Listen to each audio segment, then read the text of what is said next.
Welcome to the Brutal Game. As always, I'm Blake here with Ferris. Hola. And Ron. What's happening? Not Ferris's enthusiasm for the Premier League finally kicking off. It's back, baby. We're back. All feels right with the world, even though this is going to be a weird season where it all stops in November for 6 weeks. Corruptly held World Cup in Qatar. That I'm sure as we go into the second half of the season, something is going to alter because of that. Whether would this team have won the league or would this team have gotten into the Champions League, I'm sure is going to come out of that Arteta will try break. to cancel more games and say that we need an extra 2 weeks because the players were so dehydrated from Qatar. And Obviously, you haven't been watching the documentary series, so you don't know the truth. So, you got to respect the truth. I want to see all the fun stuff that happens with the turmoil of last year. Yeah, I haven't watched it yet, but all the reviews say it's pretty amazing. Oh, yeah. The All or Nothing review has been great. And the one thing I have learned, like in total seriousness, is I would like Arteta to show up in my room every morning when I wake up in the morning, draw me some fun drawings, and pet me up in a good talk to go out for the day. His drawings are hysterical. I'll leave it at that. Go watch the show. You're like, did he just draw that? A cartoon brain? But not like a brain, a cartoon brain, like on his little sketch pad. It's That's great. Funny. It's been a hoot. That's so far. on Amazon. Mm-hmm. It's on Amazon. Yep. Yeah, and well done. Interesting.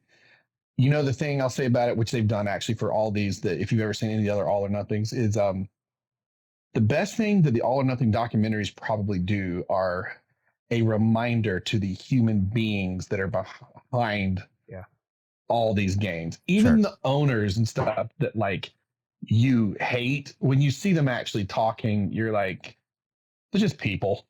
Yeah. And so it is quite interesting to watch this. And I'll say, like, because of watching it, I was surprised. We watched the first episode and my wife wanted to like burn through the next two that had dropped. She was like, let's keep going. Let's keep going. Wow.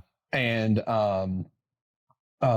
then she was totally down and rooting on Saka during the actual Arsenal Crystal Palace match because of the attention he gets in that show, but also like he's adorable because he's like 19 in that season.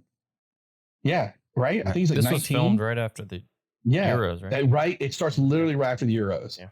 So like he's awesome, and him and Smith Rowe are kind of adorable little.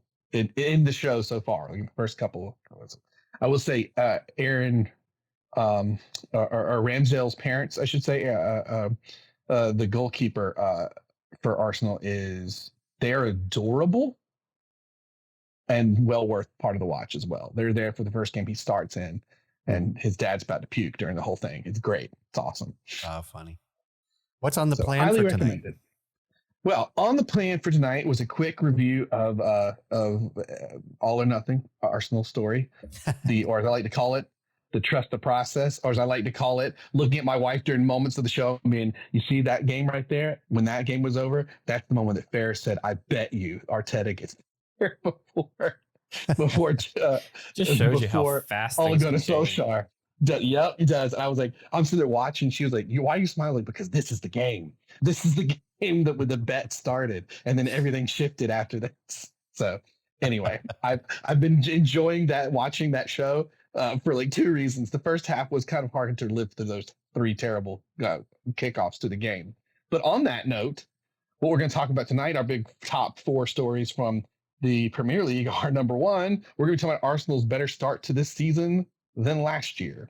And boy, again, watching that show, it was rough sitting through those three games again, even though I already knew the outcome. We're also going to look at newly promoted Fulham, welcoming Liverpool back and making them fight for their life to eke out a draw at Craven Cottage.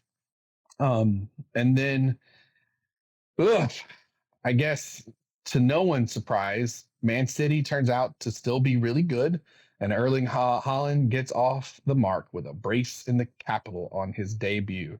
and he is going to be good, I think.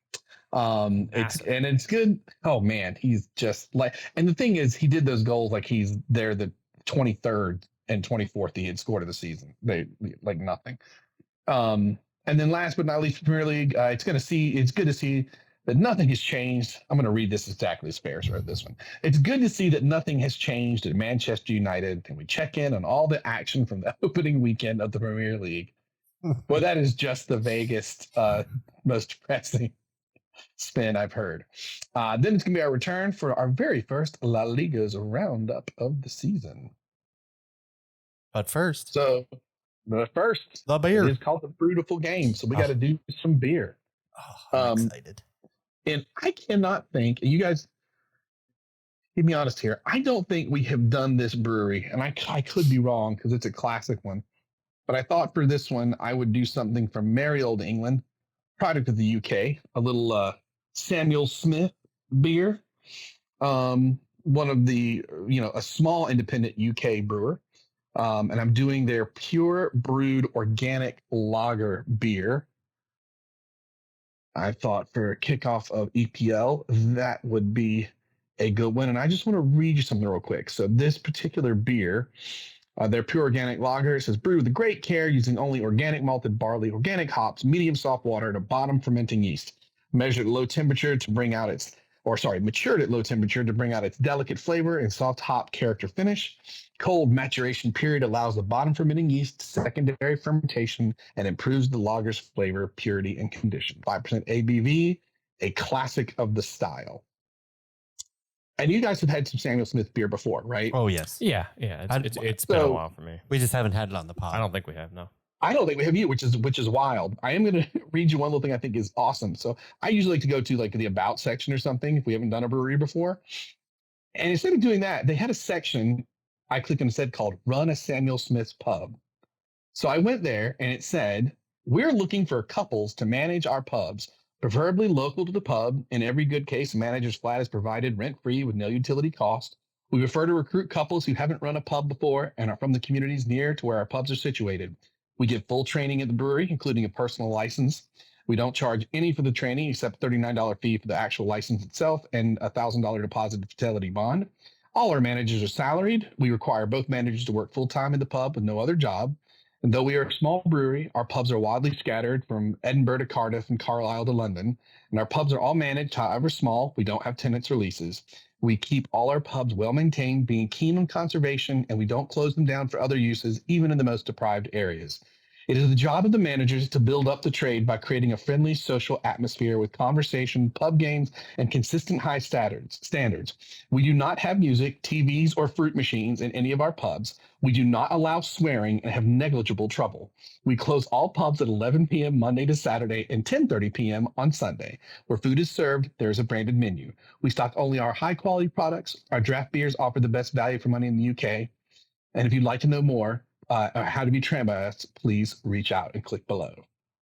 Wow, that's kind of cool. That's neat. How cool is that? And their pubs, they do no corporate stuff. So not even just the beer, anything you buy there, foods, whatever. In fact, reading the site, it even like napkins produced by like independent, like local. That's stuff. Cool. Anyway, it's pretty cool. But can you imagine if that was a thing and I lived in their town? I would, hell yeah, that sounds awesome. Now when I go there, I'm going to have to go, seek them out and find one. Yeah. I've known about the brewery forever and had this stuff, but I didn't know that they were that keen on being that small. No swearing allowed.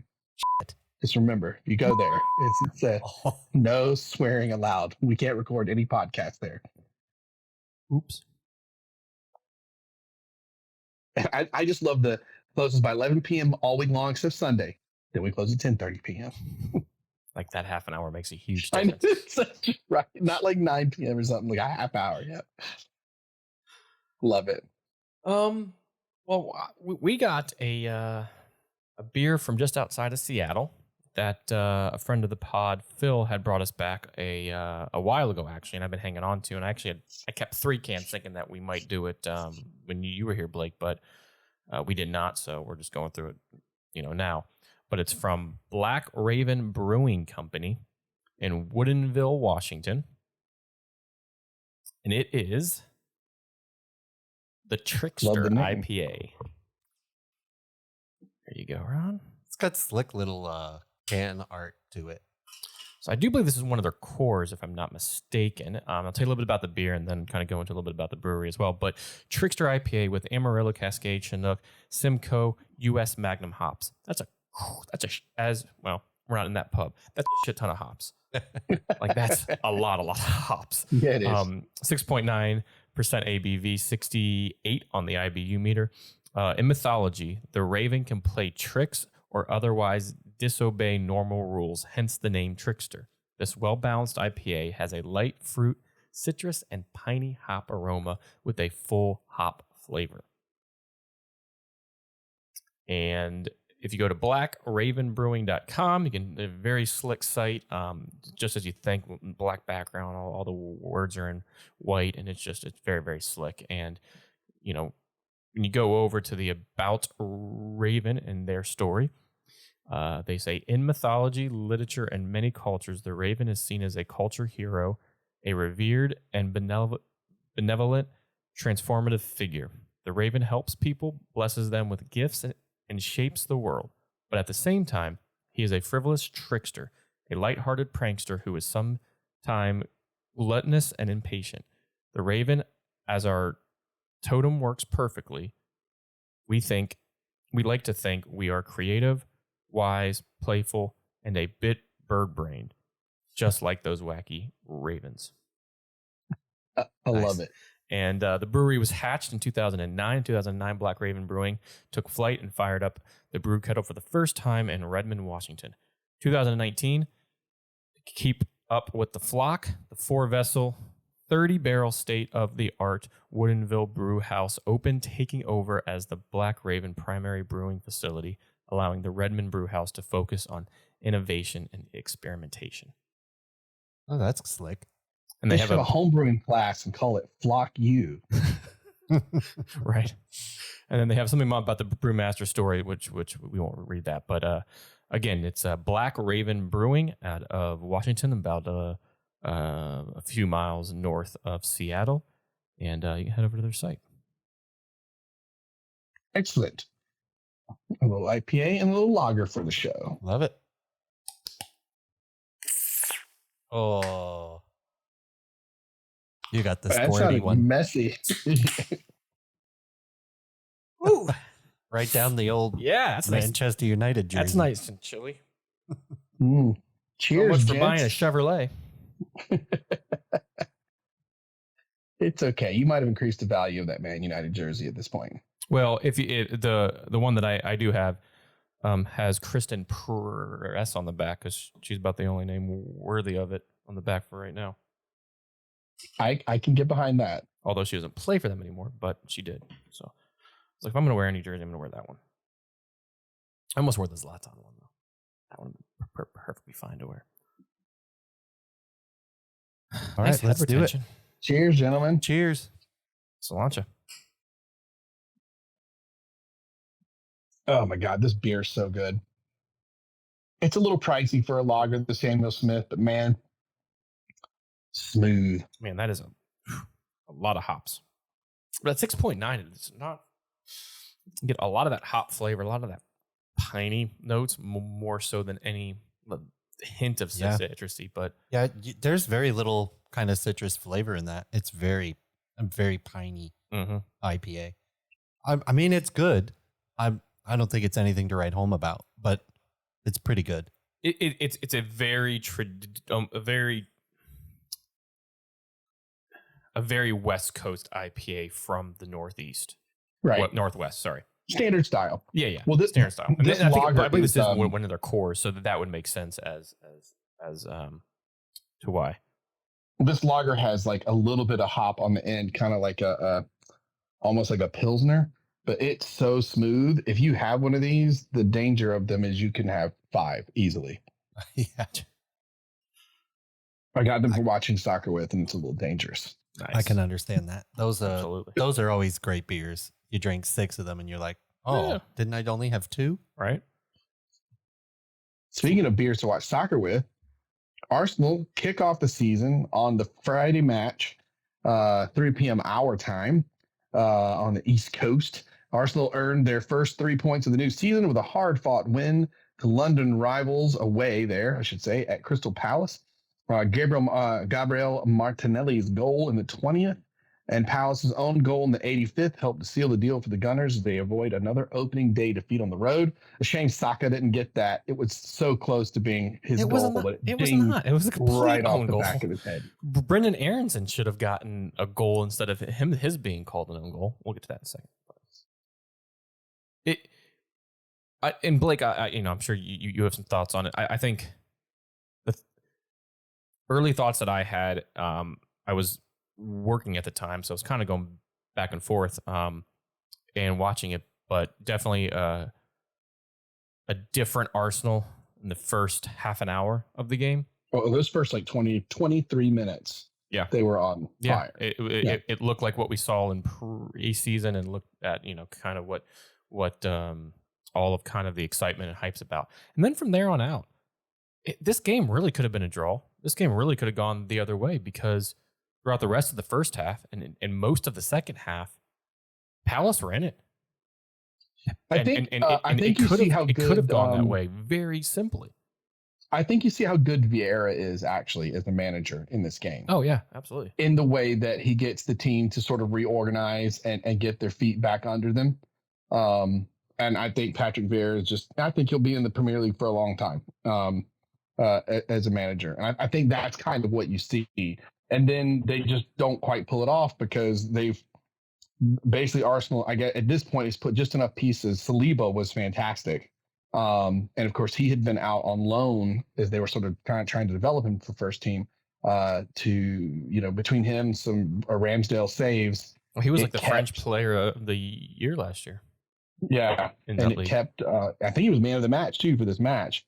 And right. it's what kept it a clean sheet for them and kept Palace off it. And the thing is, once it was a Friday game and we're playing Palace for the home opener, I was nervous because I meant to pull this stat up, but in the last 4 or 5 years, Palace has just had Arsenal's number. They've just played very well against Arsenal. So I didn't really know how this game was going to go. I didn't think it was going to be easy, but it's weird. It was like a 2-0 game that wasn't easy. The scoreline makes it sound like it was, but it was not. Yeah. But to me, that's the kind of game Arsenal draws or loses a year and a half ago. Yeah, it was much more even. Huge. It was much more even than the kind of scoreline shows. Arsenal was outpossessed 57% to 43%. You both had the same shots on target at 2. Shots total at 10.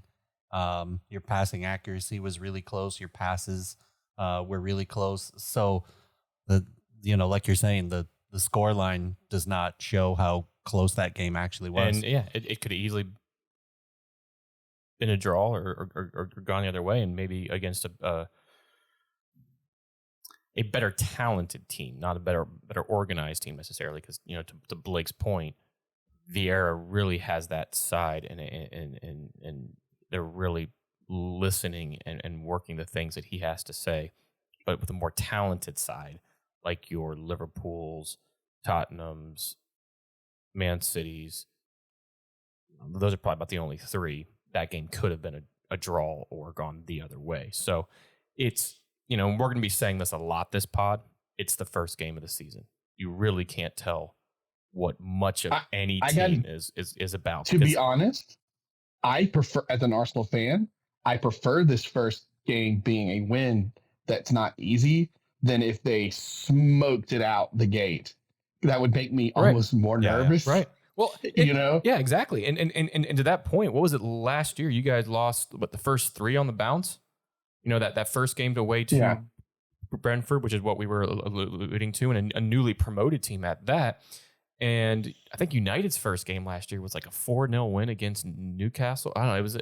It was a trump. And then look how those seasons played out.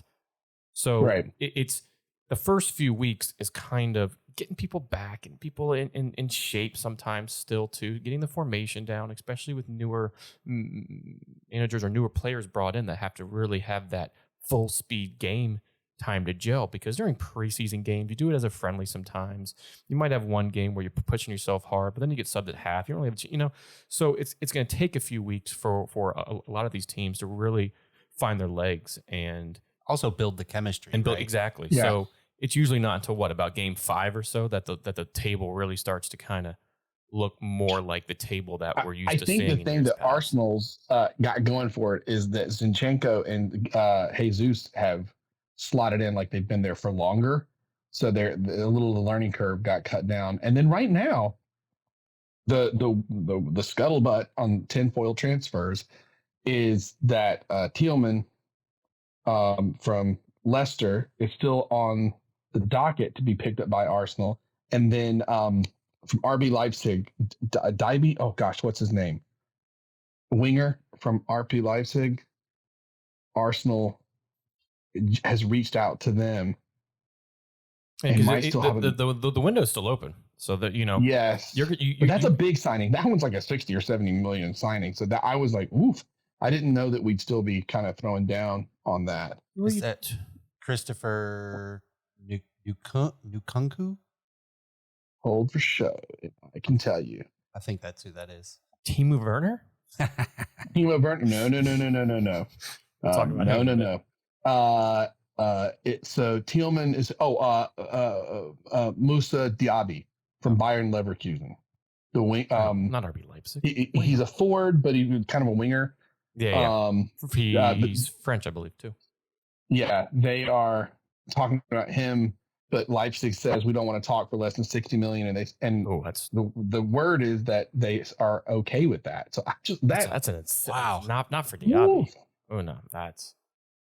I think an interesting thing that I have more or less come to realize about Crystal Palace is that Crystal Palace seems to be the team that is decent at exposing and playing other teams very well, but they just can't finish it, right? But other teams like, your Chelseas or your Aston Villas, they're watching Crystal Palace for how they play other teams, because in the past few years, they've all been relatively strategically sound playing those better teams. They just can't execute the finishes all the time when they need to. So, for instance, in this match, I think they did a good job showing weakness in the Arsenal back line. And anybody watching that is, really going to be able to look at, well, Crystal Palace did these things to open up Arsenal. Maybe we can do X, Y, and Z to also do that, right? But I bet it's also, kind of on the flip side of that, if Arsenal goes back and watches that tape, they'll be able to see how they were pulled and manipulated for some of those really nice times when Crystal Palace opened up the back line.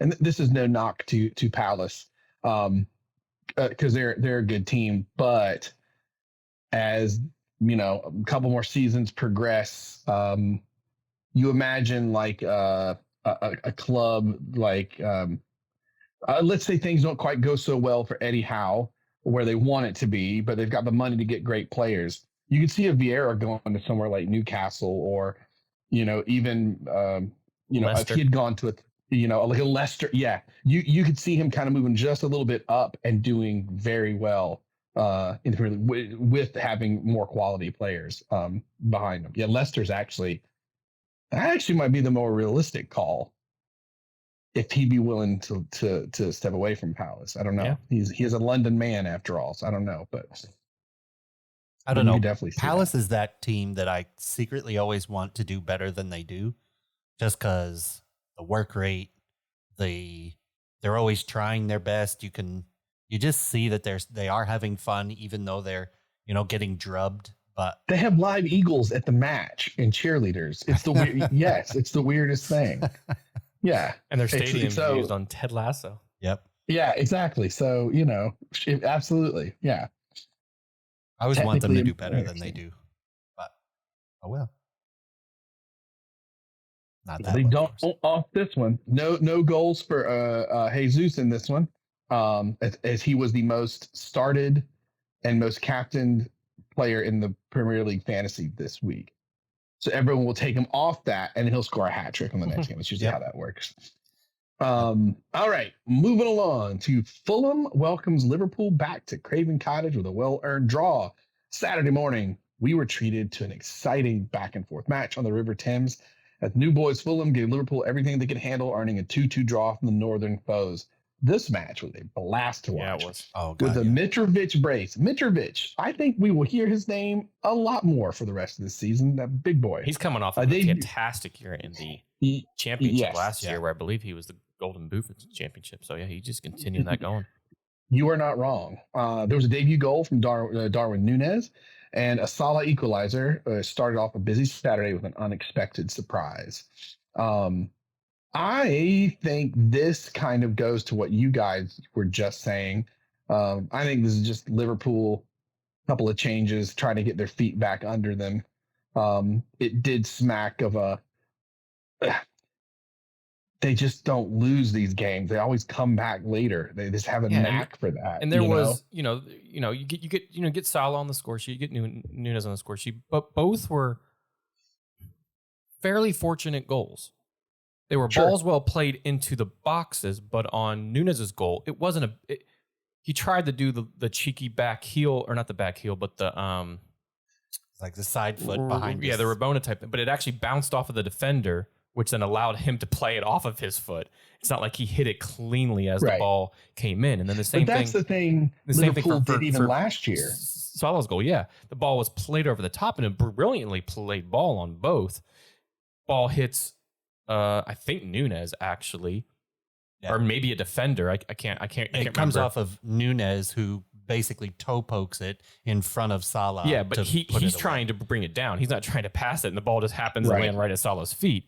So you have to give Liverpool credit for continuing to push and continuing to put those balls in the box, and know that, a center back for Fulham is Tim Ream. Yeah, he's not a Premier League defender. He's no longer on the U.S. men's national team. He's just not up to par there. But he played, well, and the whole Fulham team did. When you look at the stats, you're going to expect Liverpool to hold that lion's share of the possession at 67%. But what the most staggering stat to me is shots on goal. Liverpool had 11 shots, 4 on goal. You're like, all right, it's Liverpool. So what? Fulham scored on the only 2 shots that they had? No. Fulham had 9 shots, 3 on goal. Same amount of quarter kicks, same amount of offsides. Do you know what this reminds me of? It reminds me of Bournemouth, as they're back now, but Bournemouth's first season back in the Premier League after promotion with Eddie Howe as manager 6 years ago now. How long ago was that? Yeah.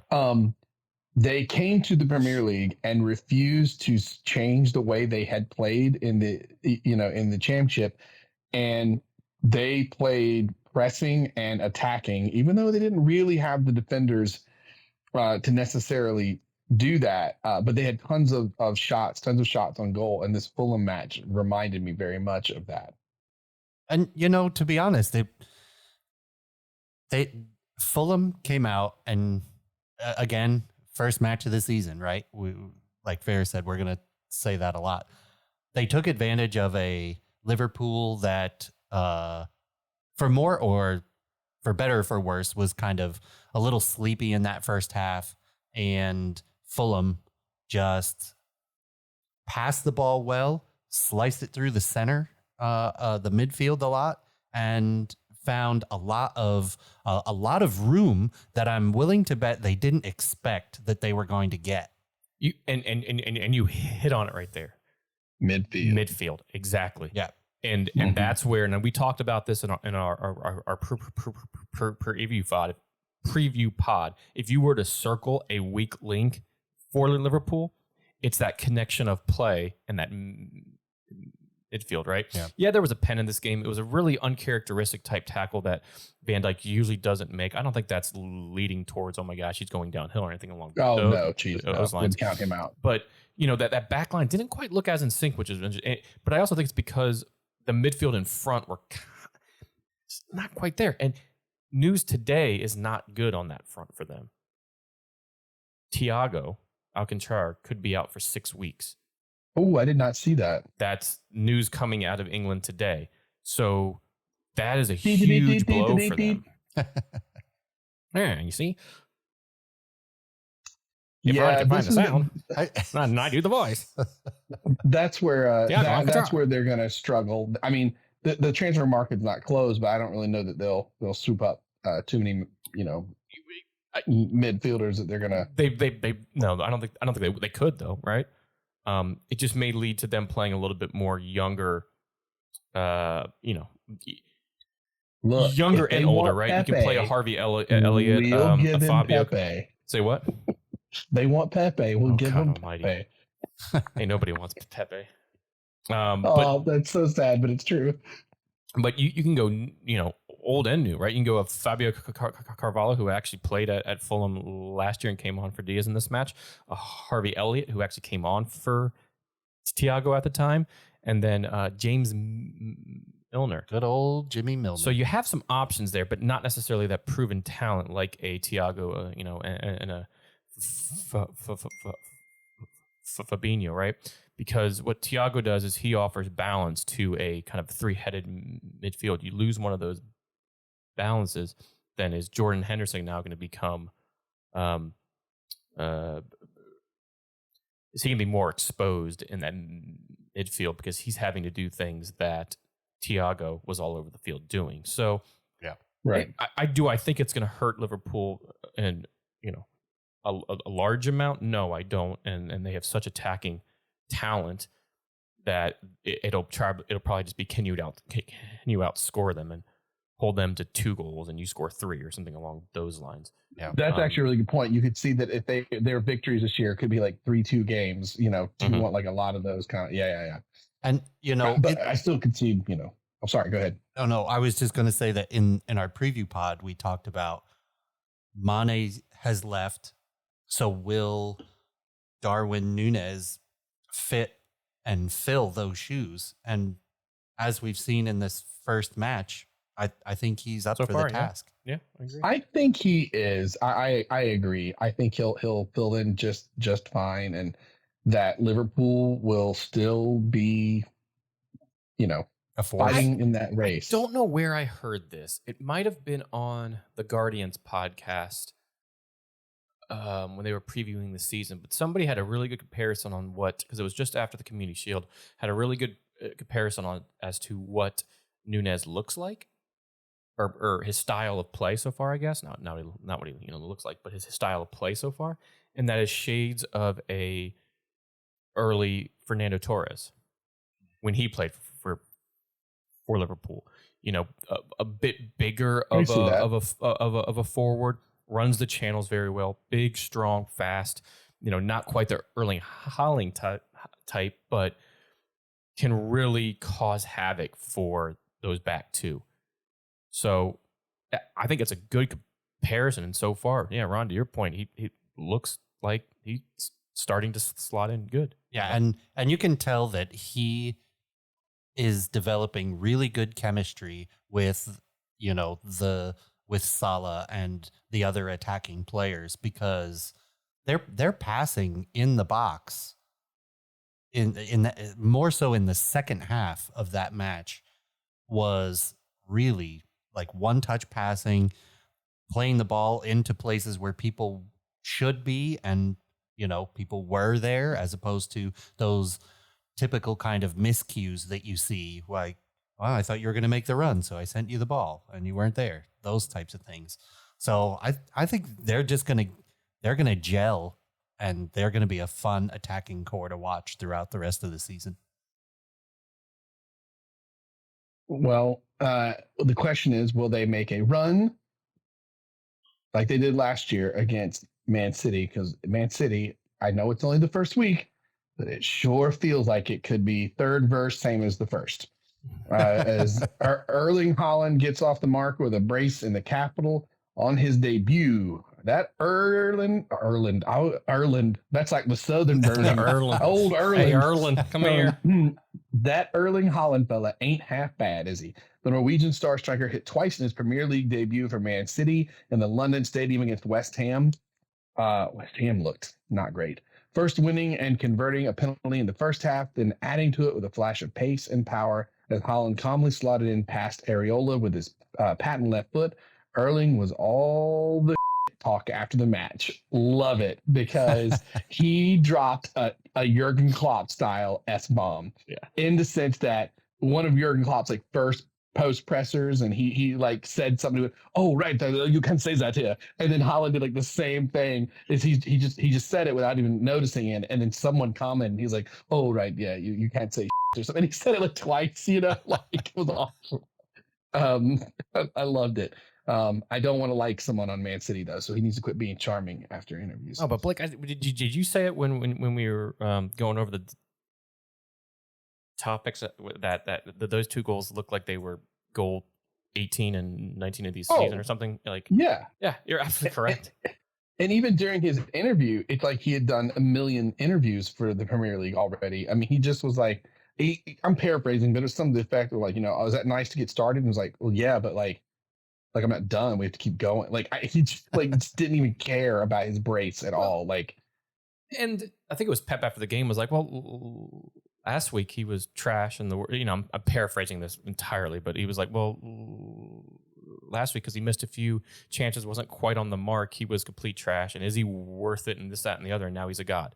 Like, yeah, in 1 week, and that's the English media though too. Oh, yeah. It is the English media. The sky is falling one day, and then it's all tulips and rainbows the next day. Yeah.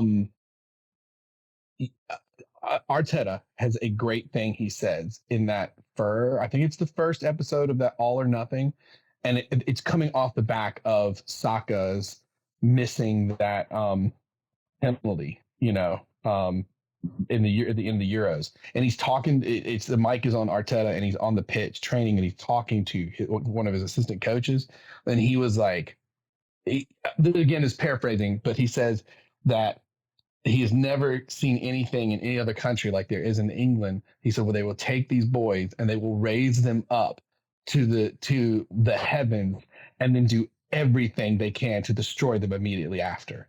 Yeah.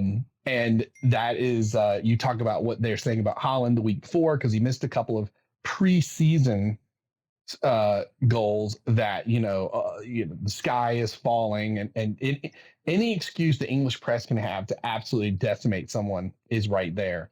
I'd also like looking at that.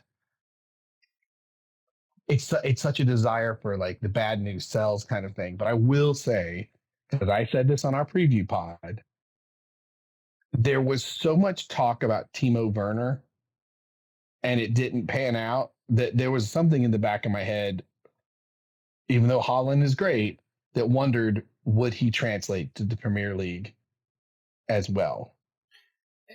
And I think his style, how big he is, how little pressure he seems to absorb, really will lead to his success, right? Timo Werner likes to have a waltz with the ball in the box, and by the time that happens, the defenders have all closed him down. And the defenders have all closed him down. Last call happened 20 minutes ago, and Timo Werner's still trying to order a drink in the box, right? But Haaland, I mean, the man is all business. Well, it's incredible to watch how he places himself, when he places himself, and he's just cool, calm, and collect. You never see him. I never, even when he was in the Bundesliga, I never saw him, aside from goal scoring celebrations, you never see him overly happy, overly sad, frustrated. You just see the man play. It's incredible to watch, and that's what it's going to be his MO at Man City. And it's early, right? It's as we said, it's early. He could go into a 5-game slump all of a sudden. Now he's the worst striker. I mean, we've seen how fast it changes. Is that likely at this stage? Probably not. not because of who surrounds him there. Yeah, and Gundogan with some lovely feeds to him in the box, and that De Bruyne Gundogan playing assist masters to him is going to be great. He's a bigger, stronger Aguero, and I think we did said that on our last pod. And funny thing is, the only other person to score a brace on their City debut, Aguero. Right. So that's kind of a cool stat. But one of the things that I was more impressed with is watching him at Dortmund for as many years as I have been. He took those goals as if he was a 10-year vet in the league. What he did with that penalty to see Areola, it was Areola, coming off his line and to get to that ball and push it just a little bit wide to where Areola has no, he can't pull out of that at that point, is going to take him down in the box. And that pen, nobody in the world stopping that. Yeah. I don't care how the best keeper in the world's not stopping that. The amount of pace he put on that to the perfect corner, low. When that ball hits the side net before it hits the back of the net, yeah, it's good. That's a hell of a pen. And then the second goal, that power and pace and that calm grass cutter with pace to put the ball, just slot it home, is like he'd been doing it in that league for 10 years. This at is his the problem, age, though, that's isn't it? insane. But this is the problem, because yes, we've said on the previous 3 conversations, but it is the first game. However, the problem here is it's the first game and it feels like it's mid-season. And you just feel like this one piece that Man City has slotted in with Erling Haaland, you're like, oh God, is it going to be another, not even a race in the top 2? And they're just going to like go, because it kind of feels that way. It could. Because I don't see a Liverpool not struggling here and there. I don't see a 2-3 point race with Haaland right now. I put a pin in that for all the teams, at least in the teams that would be in the top 6, 7. I'll even go as far as 10.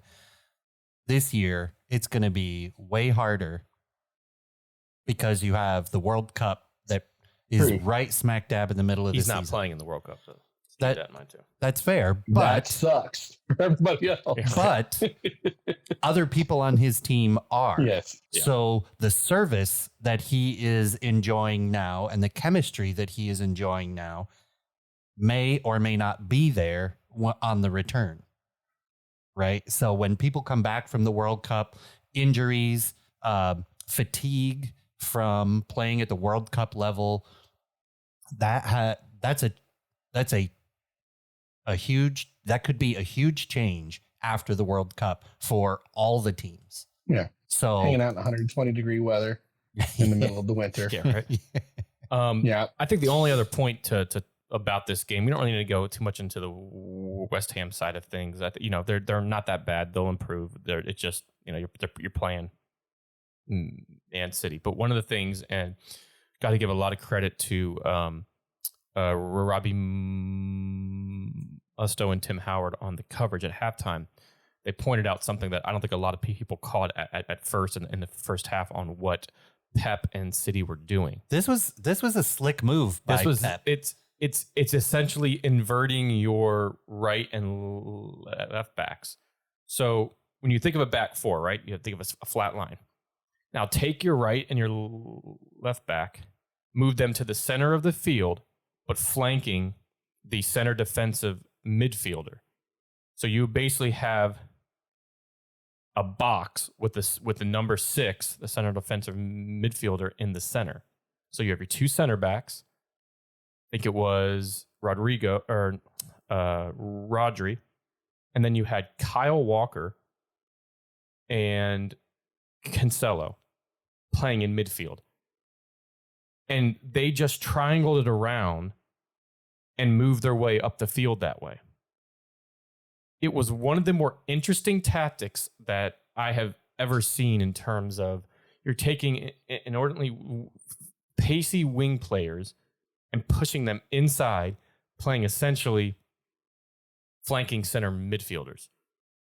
And that's how tight they were. I'm talking like, you know, in a rectangle formation and putting a dot in the center of that. And that was each corner, and the dot was a player, and how they moved up the field.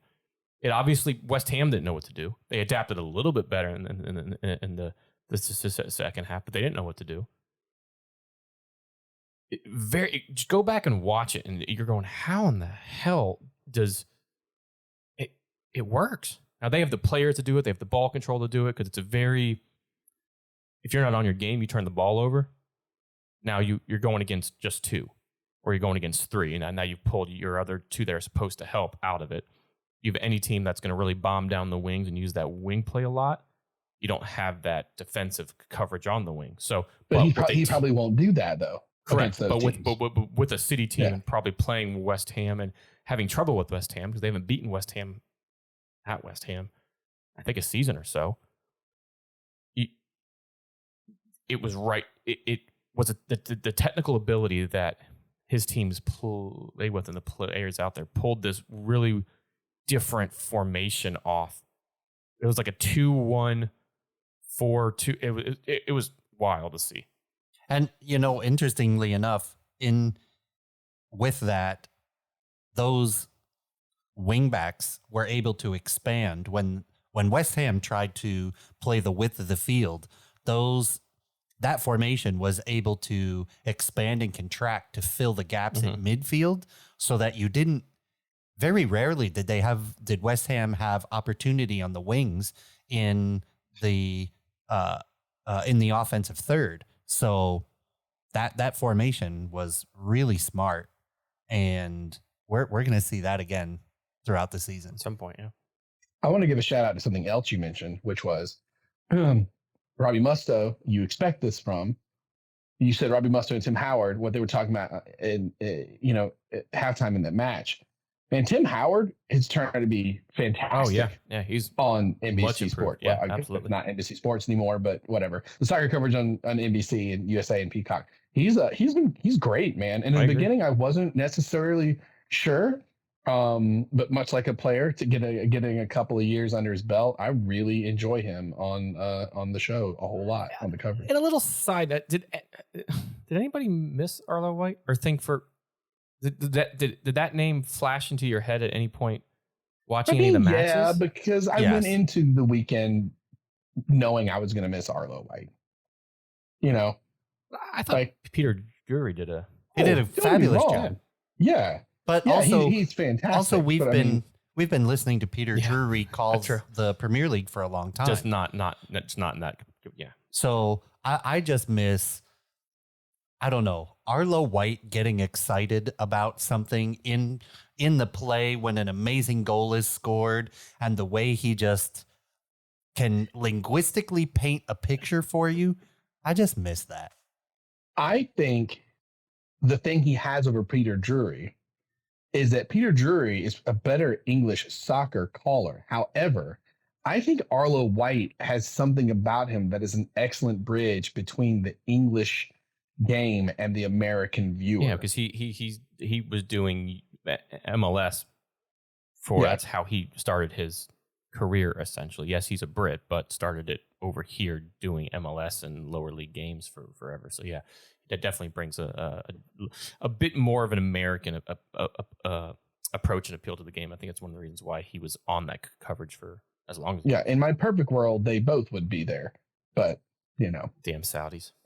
So we're going to find something out at some point, because he even mentioned that. Anyway. Should we look at some of the other results from around the weekend before we move to the La Ligas? Sure. Our beloved Cherries back in the Premier League. Do you want to skip over, or do you want to end? Oh my God! I apologize, Ferris. I would have been fine to skip over this week. Nope. I had flicked the content up on my tab or my tablet, and I'd accidentally gone too high. No. I do not want to take away the ability for you to talk about this next topic. It'll be a short talk. Excuse me, our fourth Premier League topic. It's good to see nothing has changed at Manchester United, and we check in on all the action from the opening weekend of the Premier League. Brighton and Hove Albion once again beat Manchester United, but this time 2-1 at Old Trafford in front of the Stretford Inn on Eric Ten Hag's managerial debut. 2 quick goals in the 30th and 39th garnished boos from the United faithful at halftime as memories of last season fluttered in their heads and, parentheses, enormous Glazers out protests. Yeah. Oh. Today. Yeah. And yesterday. Yeah. So there you go. So, Jen, got? this is an improvement. Last May, we lost 4-0. We actually scored a goal this time. Well, actually, they scored a goal for us. It's an improvement, my friends. Here's the question that I have. Shoot. We already know that there's massive player problems, and Ronaldo, who didn't get the start, is jeering his team members from the side when they concede a goal. Lots of faces. A lot of Blazer out content today. Is it the Glazers' fault? Yes and no. The Glazers not helping them put the ball in the back of the net or play for the badge, but they're the ones that have also put people in place to have bring in players that have not fit to any particular style and just signed it because they could or because of their name power or whatever. Like, what did Pogba necessarily bring to us? What did Angel Di Maria bring to us at the time? What did Radamel Falcao bring to us? Was that the? But they appoint, was that the Glazers who said you do this? But they appoint the people for that, right? So but every single time somebody was appointed in Manchester United, Ole Gunnar Solskjaer was hailed the best thing that anybody ever did for that team, and turns out it wasn't. But even when Ole got there, it's a structure of how they're setting up their offices and their back room to garnish young players, the academy product, and Ole came in and tried to. That's what he was trying to fix for so long, and it's getting better, and it's getting back into a better place. But I am with you, Ferris. I think it is both. Someone put up a tweet that cracked me up because it said basically Juventus took Pogba for free when they sold them to Man United for $90 million. Yes, exactly. Took him back for free, then sold Rabiot for 3 years ago to Man United for $20 million. Oh, well, that's not confirmed, or that's being talked about. I know, but like if that ends up happening, which is very likely to happen. Well, hell, we need somebody else in there besides Fred and McTominay. Well, this is true, but I do think that does. Like, I take you playing midfield at this point. Then, hey, man, either of those Jack two. Wilshere, we'll get in there. I have played more Premier League minutes than Jack Wilshere. I say yes and no, because do I vote them out every year on the stocks? Yes, you do. I vote them out every year. I do. So I do my due diligence. But my other question to that is, okay, they have to sell. You want them to sell. They have to get out. Who the fuck's going to buy them? Who's going to come in and buy the most expensive club in the world? Because the Saudis can't own another club. The Bowleys have already bought and stuff. The Fenway Group. So who are you getting to buy it? Elon Musk? Like, but this give me a buyer. If there's a buyer out there that's going, I'm going to willing to, then okay, maybe they do so. But nobody's going to shell out $5 billion to buy a team that is in debt and inherently a dumpster fire right now. Who's the manager right after Ferguson? Moyes. Yeah, Moyes. And then it's Van Gaal? It was Moyes, Giggs, and an intern for a few games, and then I think it was LVG. Van Gaal, yeah. So I'm not going to hold this against Moyes because a lot of times the first manager after... And that was Sir Alex also had a lot of input into that, yeah. But from Van Gaal on, there does feel like panic mode. Not a plan, but like a name or like a panic mode and doing opposite of what you did last time, because maybe that works. Yeah, like even the Mourinho hiring. Remember, it was kind of like we laughed like, well, is he gonna, win a champion, get a couple of trophies under his belt and then ruin the team in 3 years? But I didn't even take that long, and he did exactly that. But then you bring in the opposite of him, and you bring in Ole. Then you bring in almost the opposite of Ole, where he doesn't know tactics, he doesn't know that. So you bring in Ralph, and then that doesn't work. So now I think it's unfair. Ten Hag looked like he was going to punch all of those players in the nuts at halftime. He looked like an angry man. Yes. And you cannot blame him, right? I think this may have been the best thing if we got to get players in at this point and get whoever Ten Hag wants in to fit his system. I think he's realizing what the Premier League have to offer. You know, whether it's Brighton or not, Brighton played a wonderful game. They deserved to win that game. Not going to take anything away from them. No, they did play good. You know, but Ten Hag is still figuring it out, right? Because yes, a lot of players left. Some new ones brought in, like Christian Eriksen. He's class. He's absolute class. But you still have Dalot out there. You still have Fred out there. Your favorite. You still have, and you still have McTominay out there, which is why they're trying to go for De Jong so bad and whatnot. Yes, Maguire's still out there. Maguire got moved to the right-sided center back. I don't think you're getting De Jong, man. Who knows? I don't. Was it think Chelsea we are now the favorite in that? Either it could be. The point is you need. So if Rabiot comes in that midfield, it's somebody different that can play that position. One of my thoughts is, and what I would love to see is a triangle of defenders. What I mean by that, move Maguire back over to his left-sided center back preferred spot. Move Lissandro, who was there, which I thought Martinez had a very good game at center back. For how short he is, he makes up for that in his body positioning, his movement, his tracking off the ball, and his play with the ball at his feet. I thought he did well. But you move him up to that number 6 and then Varane in to that right center back. And you really protect and have a triangle of defense there on a core to prevent balls coming, just the simplest plays right down the center. Dalot, we won't go off on that tangent because he, in my opinion, you watch where both of those goals came from, that right side. And you're like, where's Dalot? You're going to have to pull like an Arsenal here, I think, and start painfully cleaning house on contracts. More so. Yes. I think that's going to happen. Somebody called that 2 years ago. Yes. I'll tell you what, Arteta may rip the Band-Aid off for you because like where people would have freaked out about that, they can at least point to like, well, it's kind of working over there because the other option is, well, if we just hold on because we spent this money. Yeah, but how long do you let it poison the well? And I think that they can't. They got to start cutting loose. It's also, Ten Hag's having to deal with the Ronaldo speculation on what's going on there. He was on the bench and that was big news, but he's played one preseason game.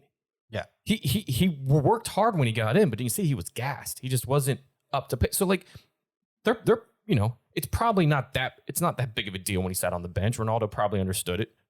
Ten Hag probably communicated that well, but you still have that looming over you, right? So there's a lot going on. And I think something that I try to tell myself for so long that day and in that 24 hours is it's the first game. You got to give this manager time. I'm trying not to be a jerk, but I'm like, I said that to myself last year. Yeah. Then I was like, look, it's just game 2. Look, it's just game 3. But you guys ended up having a good season. And the year before, be honest, it was the year before too. Well, not the year before. We didn't lose 3 out the gate. Like, yeah, I mean, we'll see. But it's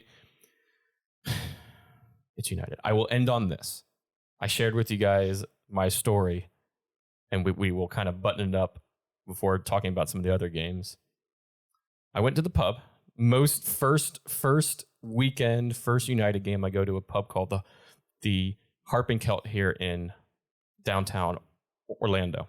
I've been going to that pub for 12 plus years. I love a good Irish breakfast from there, Irish coffee, a Guinness. Great. Leave the pub. Ron was like, hey, do you want to come over to the house? We'll go in the pool before we go to the Pride game. And I was like, no, I'm good. I'm just going to go home and sleep. Like, not in the best of moods, and I just want to get out of here. So I start driving out of town, and the road to get to the interstate drives right by the Amway. Well, the brewery that I work at is attached to the Amway, and it's about 11 o'clock. So I knew one of the other bartenders, Paul, was there, and he was going to open up, and that's about the time we open up on Sundays. So I was like, so I pull up. He's not open yet. He sees me come up to the door, unlocks the door for me. I say, hi, Paul. I walk right past him, walk behind bar, pour myself a 9% chocolate cherry stout, and do a beer shot of Lie to Me, because that's all United have done to me. That name of that beer It's the perfect was name. perfect. Paul was laughing his ass off because he's a Barca fan. He doesn't have anything to laugh about. And he just saw me walk straight in. Mind you, the bar's closed. Like he hasn't opened yet. We just walk straight in, walk behind the bar, poured myself a 5 ounce of that dark chocolate cherry goodness, and then did a beer shot of our Lie to Me chocolate cherry stout. I want some more of your guys' pickle sour. That was good. Oh, God, that sounds terrible. That was my Sunday. God, I love it. That beer name is so great. The thing is too, I can absolutely picture how that went down without a single doubt. The only thing I didn't do was take off my jersey and throw it on the ground. Not yet. Not yet. It's game 3. Burn it all down. Yep. I won't lie. I'm sitting there watching that game end. I looked at my wife. I was like, you know what? She goes, are you already thinking of bets? I'm like, maybe. Bets might be. No, I'm not betting right now. Like, there could be bets. I was like, I kind of want to push my luck. We'll see how the next game goes. Well, the funny thing is, I'm texting our group chat, and Ferris is not talking, so at all. So I text Blake, and I'm like, I think I'm gonna have to do a proof of life on Ferris. I was so bad. I didn't want to say anything. I was just like, I need to. Well, what helped was going to the bar, just walking in and pouring that little beer shot, like 5 ounces. You said like you guys kicking me while I'm down, but we weren't. That was the thing. No, it was a joke. Where are you? We didn't have to say anything. I know that's the thing. I believe me. God damn it! It's gonna be a long year. Not even trying to be funny. I do agree. I think it's gonna be a long year. I think the upside of that is if you have a manager that is willing to make it clear to the club that he is willing to stick it out and make a plan happen, and they give him the reins to make a plan, I think this could be an amazing bottom of your story as it shoots back up. You can't beat the Man United name, the history. If you start swinging back up at all, the ability to assign people to want to come play there, it's huge. I hope that they do that. They need to say, we can't stop bouncing around. This guy's a proven manager. Just give him the reins and let's go. Time will tell. What's really interesting to me is I don't think anyone would have thought that it was going to take this long, well, I guess, and or longer, to get Manchester United, up into winning ways. And maybe it's unfair to say get them back to where they used to be, because, that's probably big shoes to fill, obviously. So in Alex, a new era. Yeah. 2 years ago, we ended the Premier League second overall. Yeah, but that was the exception, not the rule of late, right? So it's not like that one season you're back, right? Because you aren't, right? But from where we were to start the year with Jose and then ending in that way, I think was huge. Oh, so yeah, okay, yeah, but the point I'm trying to make is that when Sir Alex Ferguson retired in May 2013, is that right? It feels like 40 years ago, but I think that's correct. 2014, yeah. So it's somewhere in there. Yeah. But I don't think anyone expected into 2012, I think, that it was going to be this much turmoil for this long. No. But I don't think so either. And let the record reflect. I did not keep this Band United talk. No, going. I brought the. I said let's put a button on it. I tried, I think I don't think anybody would expect it, but I do think it was naive not to have this as one of the options going forward. It was naive to think that things would just seamlessly go because of our name. I think it was very naive of those in charge at the time. And when you lose not only Sir Alex, but Gill at the time, David Gill, who was basically the deal, he worked so heavily with Sir Alex. Yeah. It was naive to think that it would go any other way besides good. Yeah. And that's the part that the Glazers can be blamed for, and putting people in place that had other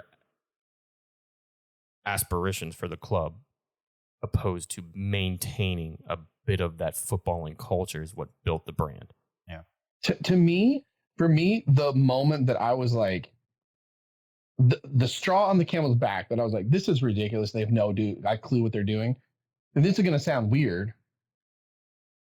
When you signed one of those world-class people in Ronaldo, I thought it was the dumbest thing ever that made no sense, because it was such a name only, didn't fit what needed to make Man United go forward. And it felt like a Hollywood executive being like, oh, I know you wanted to make this movie, about Jane Goodall, but change it to Arnold Schwarzenegger. He's a bankable star. Like, you know what I mean? Like, for me on the outside looking in, to me, that was there is no plan. There is really, honest to God, no plan. We have enough money to throw, I don't want to say get at the wall, because Ronaldo is great, but from the outside looking into me, that just seemed the most proof in the pudding point of zero plan. We're just it seemed living in the past. It seemed panicky, and it was definitely a double-edged sword. I'm not going to put it all on his shoulders and the goals that he scored and the amount that but it does. Yeah, that's. I don't mean on him. You could absolutely circle that moment as a turning point from okay, things are okay, to now they're going bad. Well, it's part of not that. on him at all. I don't mean that. I mean from their point of planning view. Yeah. It goes back to that yo-yo management that you were talking about earlier, mm-hmm. right? Mm-hmm. Just doing the opposite of what you've had, right? Mm-hmm. So, we'll get the greatest player of all time, or arguably the greatest player of all time, and he'll help us bail out of this. Yeah, have him come back. All right, we'll step out of the Man United vortex. May the heavens give us Man United vortex and not Arsenal vortex for a little while. I would love to not live. It was a vortex all of last season for this. Depressing Arsenal vortex. We can live in the Man United vortex for a while. Or the Chelsea one. No, shush. You've not had the depths of depravity that we have had to deal with. You've had a bad season or two, but you have not. No. Yeah. Yeah, you're just fine over there, Blue. You're just fine. So for the rest of it, real quick, just to run through some notable for the rest of the Premier League. Bournemouth were the winners, 2-0 against Aston Villa. God, they look strong. Come back. That was good. They look very strong. Stevie G's team, not good. No. And you know what? I off the top of my head don't know what they've done kind of much to strengthen their squad, but get us the first game, but they're going to struggle if this is any indication, because I don't think we pegged Bournemouth to come out swinging this hard. Next up, the Americans shine and get feisty as Leeds United beat the Wolves 2-1 at Ellen Road. What a fun game that was. Mm-hmm. That was just quite a good scrappy game. Yeah, just scrappy and fun. Heather Adams looked good, and then Brendan Aronson, who was first credited with the goal and then to take him back as an own goal, played very, very well. And the feistiness comes from, if you go back and you can watch on YouTube or whatnot, Jesse Marsh and Bruno Large got into a little bit of a face-to-face. Yeah, at the end. Words that they had. But has any real information about that come out? It something about diving and trying to con ref, and I don't. The part that I heard, I think it was from the Wolf side, and Jesse March took a exception to it, but it could have been opposite. I'm not sure. Gotcha. The other notables are Newcastle shows Nottingham who the real sheriff of the forest is. The 2-0 scoreline is not indicative of Newcastle's dominance in this one. I see what you're saying there. Like do you guys want to hear the stats for this? Sure, go for it. Forest, 5 shot, 0 on target. Newcastle, 23 shots, 10 on target.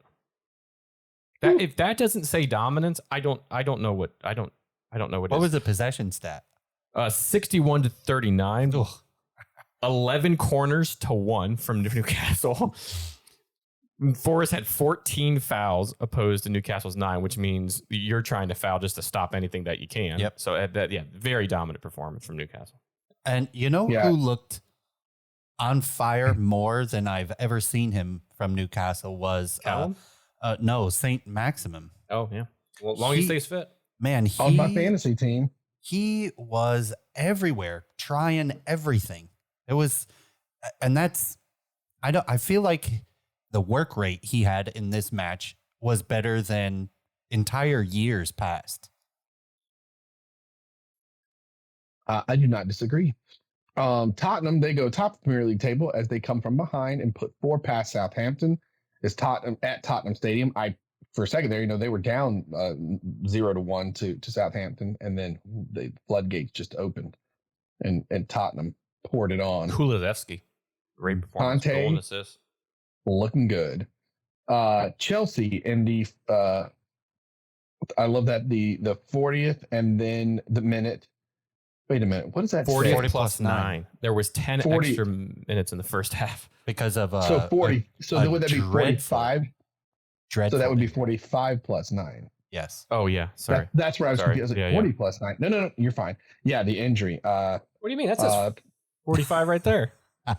Nice live edit. Chelsea 45 plus 9-minute penalty dispatch by Jorginho was enough to hold off Everton at Goodison Park. And which, I mean, that was closer than I think we imagined.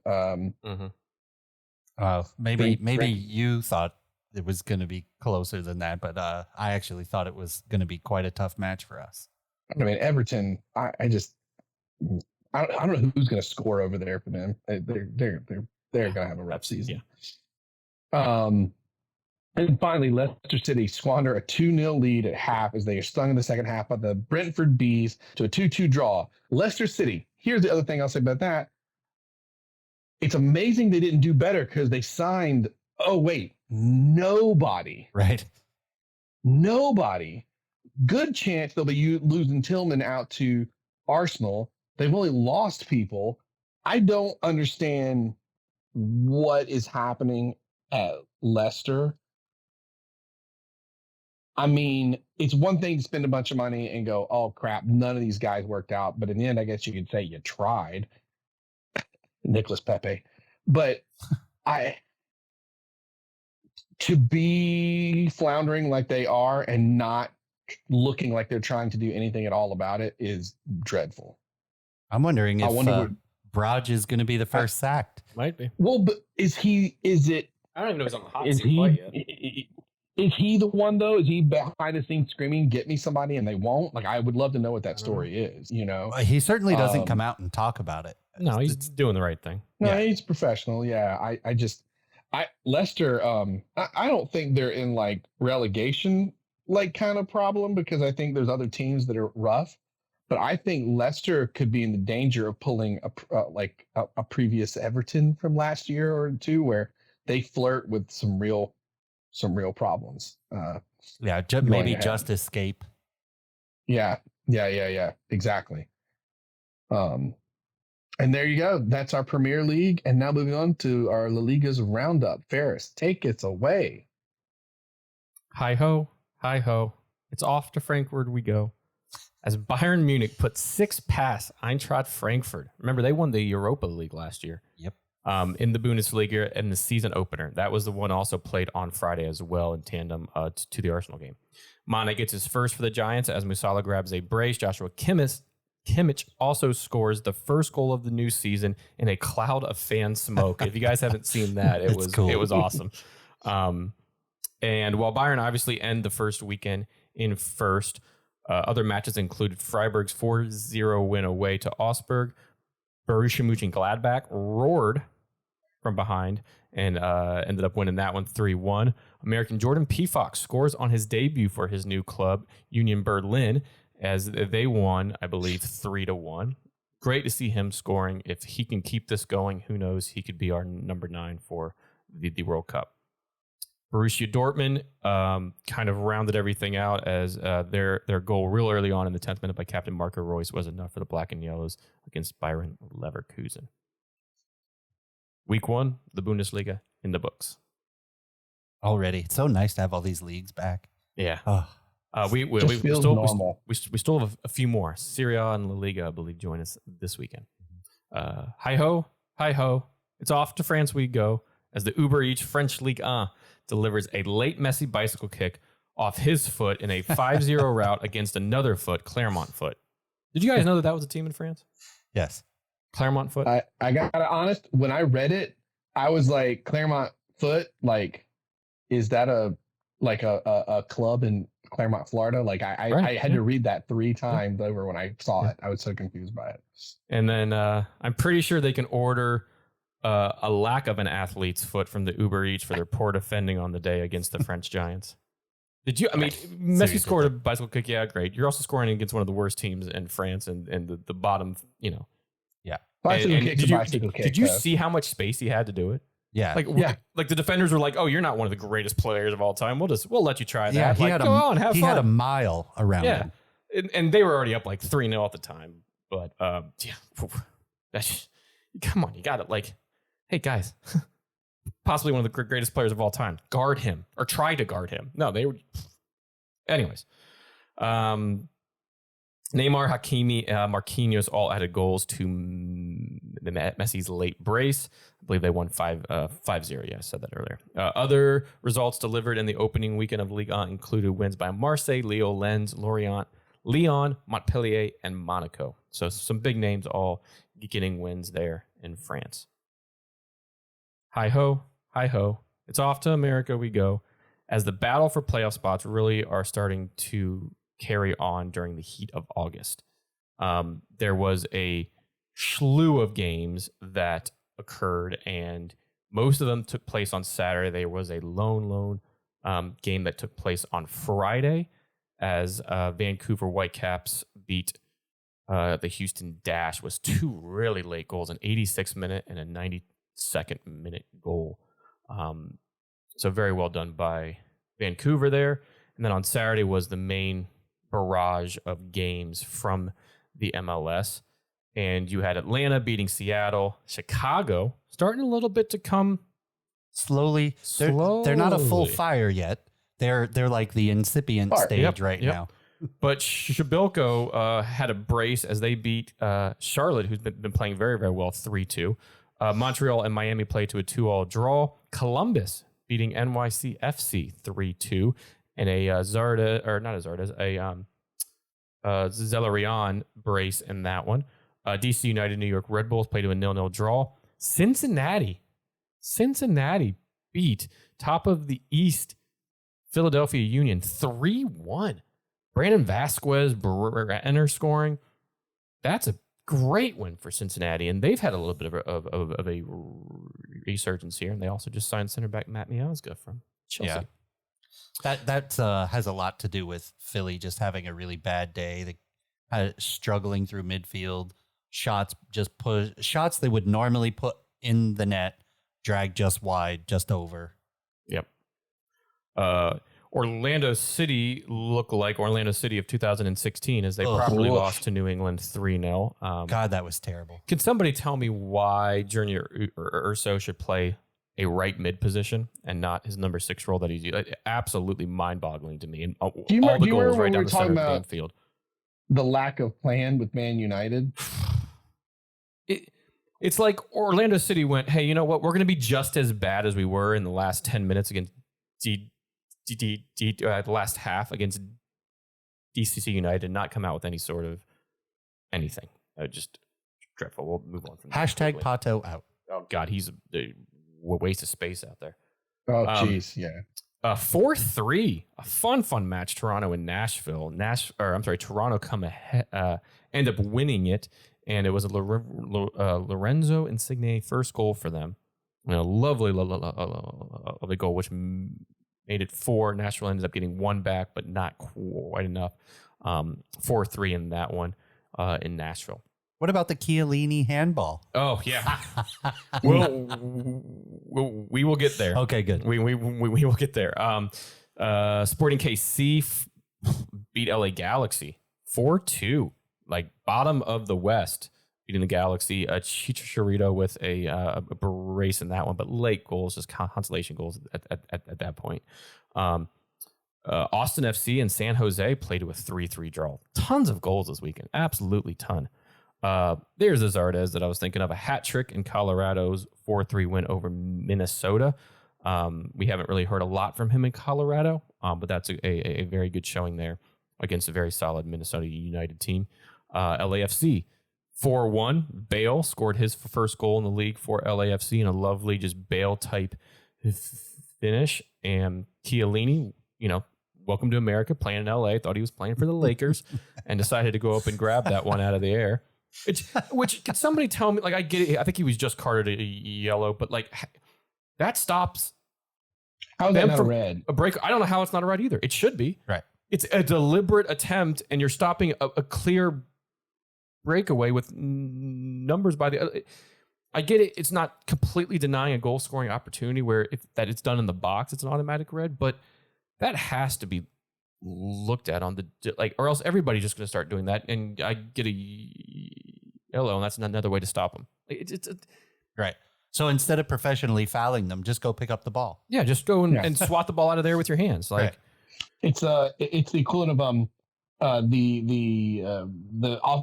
offsides rule, but in college American football, I hate that pass interference is a 10-yard penalty, where in NFL it's at the spot of the foul. Oh, right. Because in college football, you can just go, screw it, just get the 10-yard penalty and right. win a game doing that, basically. Yeah. Whereas obviously in the NFL, you do that, you'd be ceding all the yardage to them. And to me, it's that equivalent. We'll just get a yellow bat, just do that, keep it out of the way. Like, yeah. And then there's certainly been reds that weren't clear goal scoring opportunities, but were like that, where breakaways were happening. And I feel like have been reds in the past. Yep. And then to round out all of that league action, a 1-1 draw between Portland and Dallas. But listen to this, gents. There was a goal in the 90-minute +6, so the 96th minute, and then an own goal by Diego Chara in the 90 +10. Ugh. So you wait the entire game for goals after the 90 for 2 goals to happen, and then ends in a draw. Womp, womp, womp, womp. All right, so that puts us, and I'll go quickly through the Eastern Conference and Western Conference tables. Philadelphia Union, New York Red Bulls, Montreal, New York Red Bulls, Columbus Crew, FC Cincinnati, Chicago Fire, all that's 1 through 7 in that order, all in playoff positions. You also have 4 teams, all on 30 points. That includes the Fire, or Atlanta City in 8th, Inter Miami in 9th, and New England Revolution in 10th. Then you get down to Charlotte FC in 11th, Atlanta United in 12th, Toronto FC in 13th, and DC United in 14th. Moving over to the Western Conference, LAFC, who has been the best team all season, and they had Bale and Lakers center Chiellini. They are atop of the Western Conference and atop of the entire table, if you will, at 51 points. Often FC is in 2nd, FC Dallas in 3rd, Minnesota United in 4th, Real Salt Lake in 5, Nashville in 6th, Portland Timbers in 7th. Then you have Seattle right below their Cascade rivals there. LA Galaxy in 9th, My Rapids in 10th, Vancouver Whitecaps in 11th, Houston Dynamo in 12th, San Jose Earthquake in 13th, and Sporting KC in 14th. Hi-ho. It's off to the NWSL we go.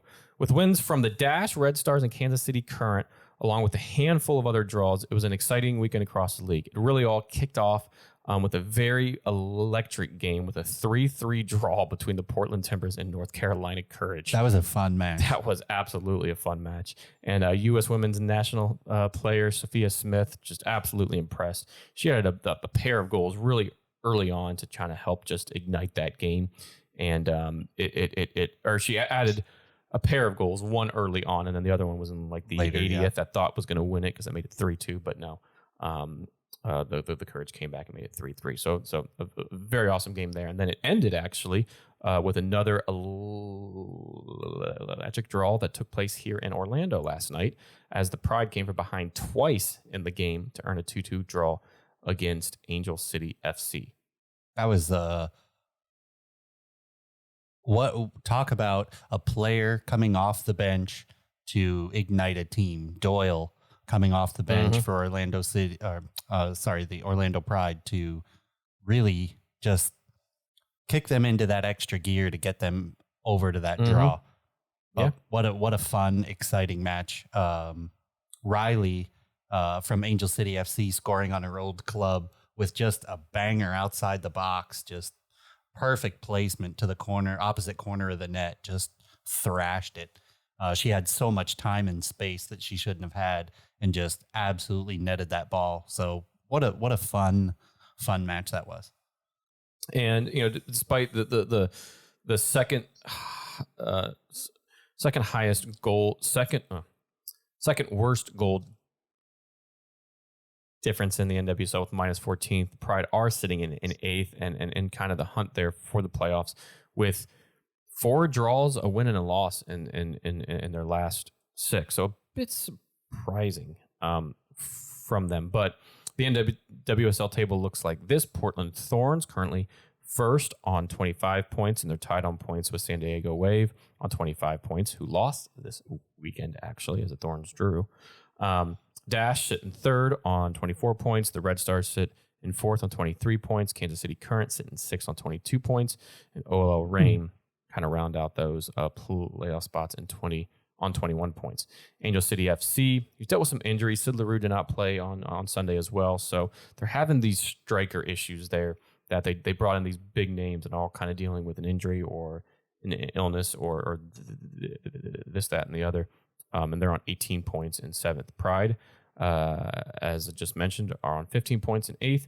Racing Louisville in 9th on 13 points. Washington Spirit in 10th, so last year's champions, all the way down there in 10th on 12 points. Gotham FC in 11th on 12 points. And North Carolina Courage, last place as of this moment, on 10 points in 12th. Did I just see that Sam Ewis got put on the injured reserve for the season? She's done? I did not see that. That's a strong possibility because she has not played yet for them, and I know she was kind of dealing with something. So that is that's a strong. That was a tweet I saw earlier, right before we hopped on. I think they may have put her on injured reserve for the season. That's a blow for Kansas City. Yep, I'm seeing that too. Kansas City Current announced that she's out for the rest of the season. That's tough loss. Yeah, that sucks. Yeah, tough loss. But that, gents, is your La Liga's roundup. Boom! Thank you very much, Monsieur Ferris. I will never get tired of you talking about Uber Eats French La Liga, and I love that you write the title down every time, so you have to say it multiple times. Yes, and I honestly have no clue if they're actually the sponsor anymore. But for all intents and purposes, they will always be the sponsor of that. They are always the sponsors. Done and done and done. All right, so let's wrap this thing up. Our beer mentions, I had for my beer of the pod, I had Samuel Smith's organic, pure brewed organic lager beer. Delicious. What did you guys have? We had from Black Raven Brewing, we had Trickster IPA, full of hops, just 6.9%, a nice, easy drinking IPA. Just if you're a hophead, of course. Just real quick, it is the Uber Eats League until the end of the 2023-2024 season. Wow, let's go. Then it becomes the DoorDash League. So much content, so many years. We can only hope. If you want to follow us, go to our website, thebeautifulgame.com. You can connect to all our socials, Facebook, Instagram, Twitter, and also the great Untapped app, which is becoming my favorite social media app because it's just beer. That's all it is. It makes me happy. And you can follow along with different stuff that we're trying. Again, if you get an opportunity, you want to leave us a review, it helps out for the show. if you would drop us a review on Apple Podcasts or wherever you listen to us, just take a screen grab, send it over to us at thebrewfulgame@gmail.com or DM us through social, whichever, with a screen grab, and we'll get a koozie and or a magnet or something fun out to you. And now, before we close out, a new tradition, Ferris, can you crank out the true great one, the Zlatan Ibrahimovic quote book? I got it. All right. All right. You gents, tell me when to stop. Stop. Go.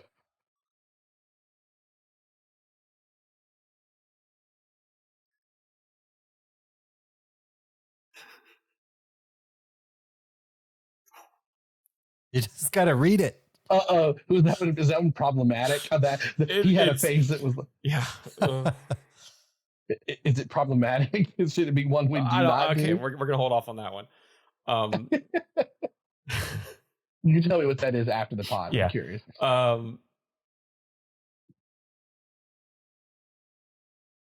not used to winning nothing. It's the first time it's happened to me. I'm disappointed. It's a failure.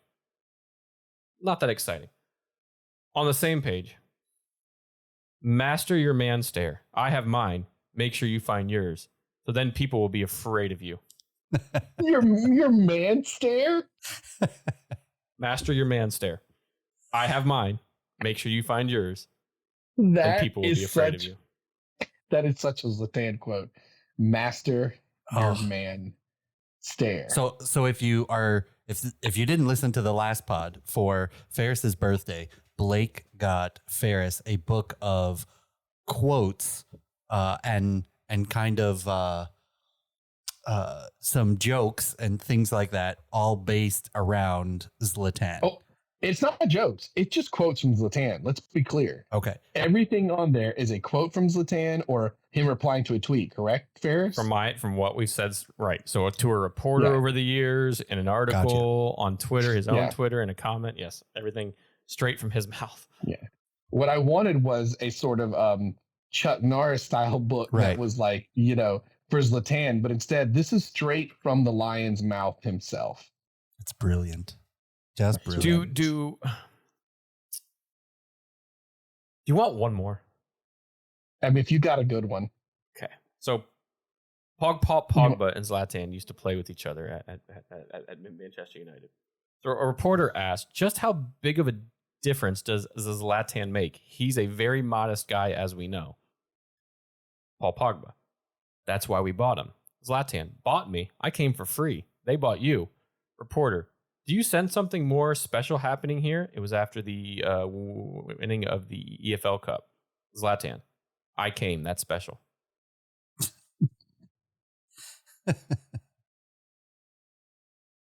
Oh, God, that's funny. God bless that man. There's many more pages of that. That book was worth every penny. Oh yeah. A gold mine. Well, I just like that I now have the phrase of man stare, which I've had to use from time to time. Like recently, I had to return a sweater that was picking up too much static electricity. I used my man stare, and then I got a new one free of charge. Free of charge. Hit end pod. You have the ability to do that. Right? Yeah, I got it. You have the ability to do that. End the pod. Because static electricity has a charge. So my wife and I went on a cruise. I don't know, was it last weekend? Yeah, last weekend. And we were on Nassau, and I found out that you can't run in a campground. I got in trouble. You're not allowed to run in a campground. You have to ran in a campground because it's past tense.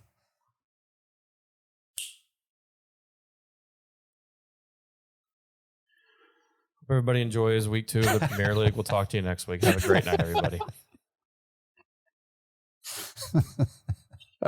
It's wonderful. Love the game. Cherish the beer. No.